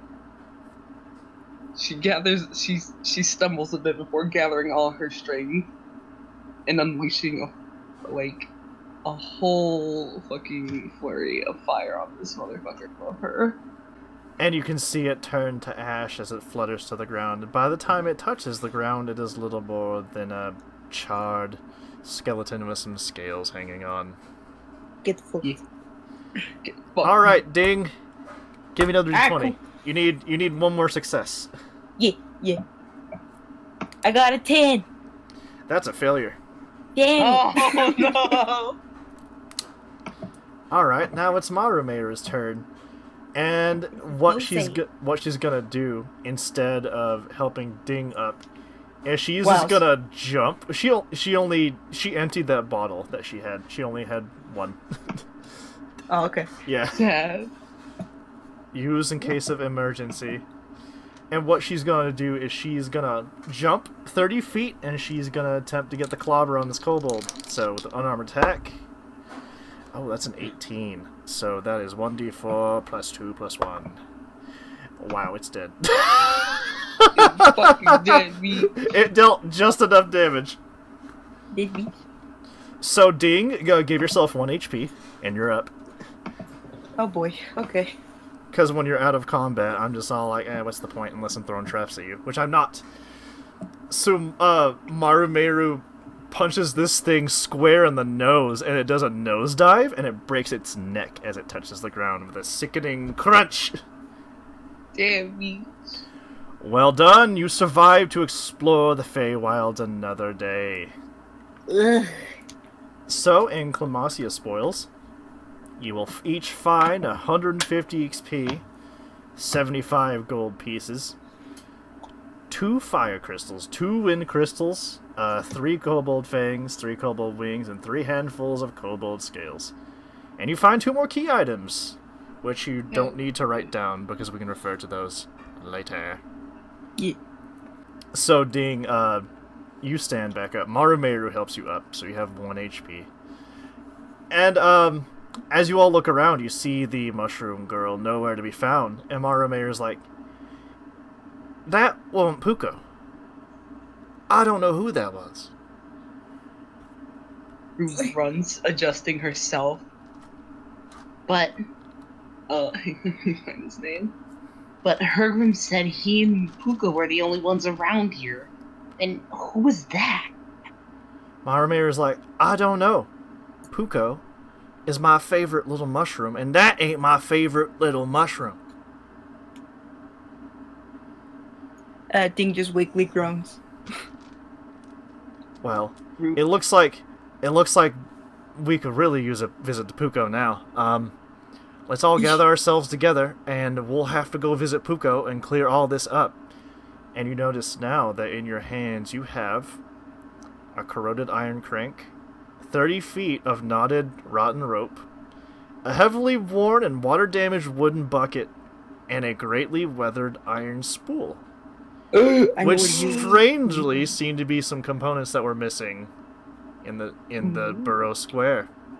Oh. Marumeru picks up Ding, and they all head toward the apothecary. And that is where we're going to stop for today. You know what? I didn't even prepare enough, and it filled out the entire time. I can't believe it. You know what's funny? Did it The be- one interaction I wrote was the one we didn't get to.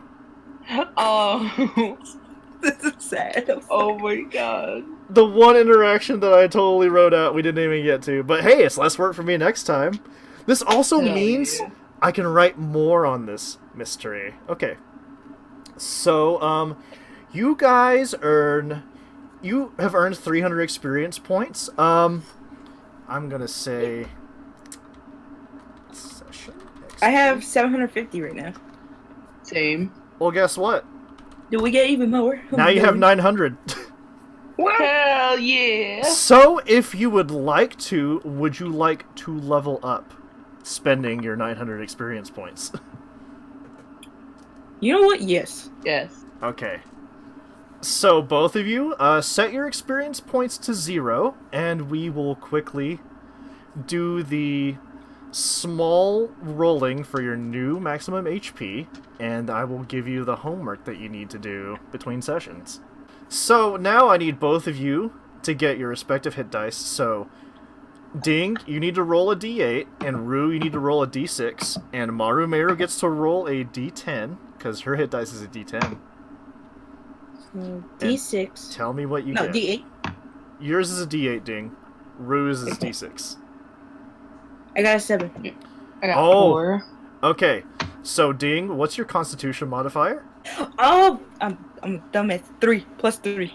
So you rolled a 7? Yeah. You now have 10 extra maximum HP. Oh shit. So now you have 21 total HP. You have 21 max HP. You're still at 1 HP. Sick, but yeah. Okay. What do you roll, Rue? 4 21, yeah. So what's your Constitution modifier, Rue? plus 2. So that means you have 6 more maximum HP, so that should put you at 14. And Marumeru rolls a 6 and has a plus 4, so she gets 10 more maximum HP. We fucking HP is shit. Ooh. I mean, both of you guys got KO'd this time. I didn't expect to. I'm gonna go ahead and end the VOD. Hey guys, thank you for playing. Thank you to my players, Sammy and Mel, very much for playing. We didn't get all the way through this little story bit, but you know what? That means I can turn up the intrigue on you and add more between sessions. Okay, well, I'm gonna turn out the VOD. Thank you guys for playing, and I hope to see you again soon. Peace, y'all. Take it easy. Later. Mel, do you want to throw in one last Irwin impression before I stop recording? Hey, Mandy. Thanks for checking out the video, yo. I'll see you later, Mandy. Okay, hey, welcome back to the outro sequence with me, Ringy Randy, the Dungeon Master. Anyway, a couple of things I need to correct real quick before people jump on my case, if they even care that much. Number one, there was a death/wound save toward the end for Ding that I said a 10 was a failure. I was wrong on that. A 9 and below is a failure. So from now on, I'll keep that in mind. And also, I got their XP values wrong for leveling, so technically they should have been level 2 this entire session, but the experience has been fixed up, and... getting tired. Anyway. Their XP's been fixed up, and the values are alright, so that's good. I got the experience values confused with 3.5 for some reason. And now I'd really like to talk kind of about a little bit of the behind the scenes, but not too much on this. This is one of those sessions that I really sat down and I wrote like a really cohesive outline for myself in order of things happening and where items would come from, what purpose they would serve. Because in the campaign 0 of Clemmacia, where I was running with 2 more players, one veteran player and one new player that was admittedly a bit slow on the draw, I will not name names, I was kind of a really irresponsible dungeon master with that, and I'm trying to be much better this time. But, like, I had nothing prepared, etc., etc. But this time I had a lot prepared, except... I had a full outline, and I had one interaction in particular that I had specifically written out. And my players this time did not go to that section where I had the interaction fully written out. And it actually caused something very interesting that I didn't intend and I didn't realize until the order of things was happening. I had this written out straightforward, and due to the similarities in characters, that one that was I intended to not have to introduce, and then the one that I intended to introduce, created a mystery of mistaken identity. And now, for the next session, I have so much more intrigue I can inject into the situation because of that. This is the thing about Dungeons & Dragons I really, really, really enjoy, is if you write your modules with possibilities, and then you improvise the rest if they choose to not go on your set path, they can create some really interesting situations in which you can improvise and really make twists you didn't expect, and that was one.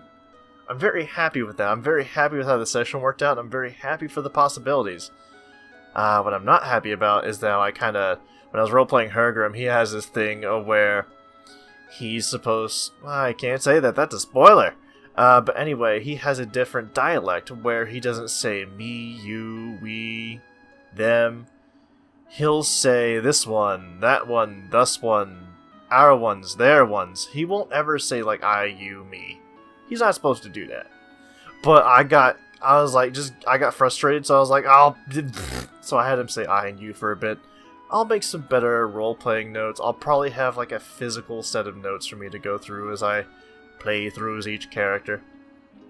But I feel I've rambled on enough. Thank you so much for watching. Hopefully we can play again this week, because after I get this audio track slammed into Vegas and get this stuff exported out, I can immediately begin to write the next module, and I really need to start making some art assets, because now I really want to draw Hergrim. I really, really do. There's just something about getting a character concept that only has a base understanding of their personality and their appearance, and you put a description to that. It just really breathes life in the characters. A character we met this time, Jamie, was actually fleshed out through D&D, and she quickly became one of my favorite characters, and I feel like Hergrim is going to do the same exact thing. I love Dungeons and Dragons. I'm glad I picked up the mantle of DMing, and I'm glad I have a party, even though it is a small party, that really enjoys their time playing the game. God damn, I love this game. I can't wait to start playing more. And with that, I'm going to leave you off. I will see y'all next time for the next VOD. Hopefully more will happen. Take it easy.